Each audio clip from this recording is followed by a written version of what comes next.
libertà.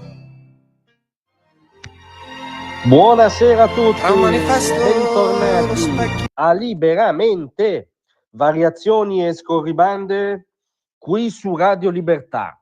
Allora si sente odor di 25 aprile come rito ideologico, di antifascismo in poltrona con una scampagnata in piazza o comunque senza rischio in assenza di fascismo, e quindi chi si fa vivo con grande entusiasmo e vibrante spirito resistenziale, ovviamente Maurizio Landini, formalmente segretario della CGIL, nella nuova versione però che lui ha dato al sindacato, che spesso ha costituito l'avanguardia, diciamo, dell'antagonismo e dell'estremismo di sinistra del nostro paese. È cronaca delle sue posizioni, ecco, non è una nostra illazione.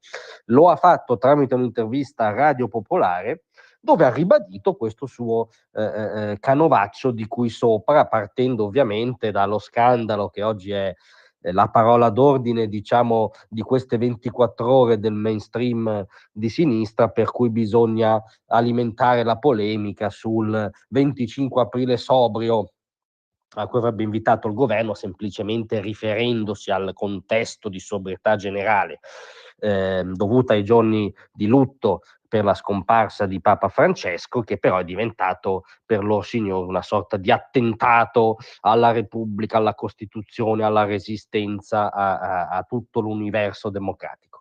E infatti Landini esordisce: il 25 aprile non è che si deve bere, non è che beviamo e quindi dobbiamo essere sobri.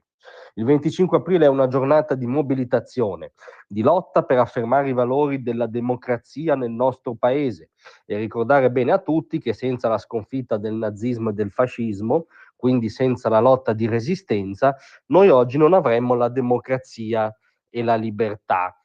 Anche nelle dichiarazioni di Landini, come di molti esponenti della sinistra, non esistono la quinta armata americana, l'ottava armata britannica, tutte le truppe alleate che hanno risalito la penisola fin dallo sbarco in Sicilia sono evidentemente, come dire, un tarocco reazionario della storiografia, immaginiamo. Poi ovviamente c'è l'allusione. Siamo in un periodo in Italia e nel mondo in cui c'è una crisi evidente della democrazia, e mai come adesso la democrazia va praticata. Qui ovviamente aleggiano due spettri: lo spettro di Meloni, del fascismo domestico, sempre sul punto di tornare, anzi già tornato per lor signori da quando il centrodestra ha vinto le elezioni, e nel mondo di Donald Trump, ovviamente, no? Questa gigantesca supercazzola per cui un tycoon newyorkese votato dalla stragrande maggioranza del popolo degli Stati Uniti d'America incarni il volto contemporaneo del fascismo. Ma ormai sono supercazzole a cui ci hanno abituato. Continua sempre Landini: la democrazia deve essere accompagnata dalla giustizia sociale, deve essere accompagnata dalla centralità del lavoro e deve essere un modello sociale che mette vincoli al mercato.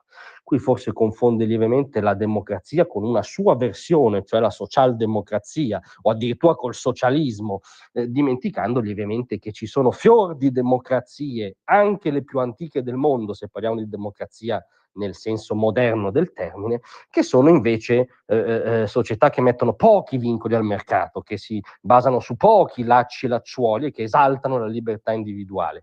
Ma evidentemente Landini vorrebbe un paese ancora più sindacalizzato, ancora più statalizzato dell'Italia odierna. Non sappiamo se abbia come riferimenti l'ex Unione Sovietica o simiglia. Quindi reinsiste che è una giornata di mobilitazione, di lotta e di partecipazione democratica. E poi oggi bisogna affermare quei valori e principi che sono messi in discussione. Lo dico senza alcuna forzatura, non è una forzatura dire che oggi è a rischio la democrazia, no, ci mancherebbe, proprio un'onesta, diciamo, dialettica tra sindacato e politica, no? Dire che ci sono i fascisti al governo oggi. E penso quindi che un modo per difendere la democrazia è praticarla, grazie al, direbbero nei bar di Caracas.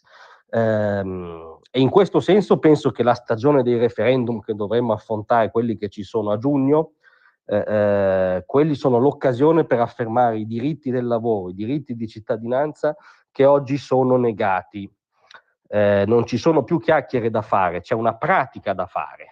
e cioè il diritto che è stato riconquistato di votare, eccetera, eccetera. Finale, gran finale diremmo, è quello che oggi può cambiare la situazione, che può diventare un elemento di rivolta. Eccola la rivolta landiniana che non manca mai in qualunque sua esternazione, lui finisce sempre invitando alla rivolta, contrapponendosi di fatto allo spirito riformista, pragmatico, dialettico, concentrato sul miglioramento concreto delle condizioni dei lavoratori che ha caratterizzato la storia migliore della CGIL. Lui incita sempre alla rivolta. Quindi questo 25 aprile, per cui si va in piazza contro il fascismo italiano e planetario, sarà un grande momento di rivolta. Ecco, diciamo a Landini che era molto meglio se andava a bere, avrebbe sragionato molto meno se fosse andato a bere, è ancora in tempo, se preferisce andare a bere il 25 aprile andiamo a farci una birra insieme che mi pare meglio. Grazie a tutti, a domattina.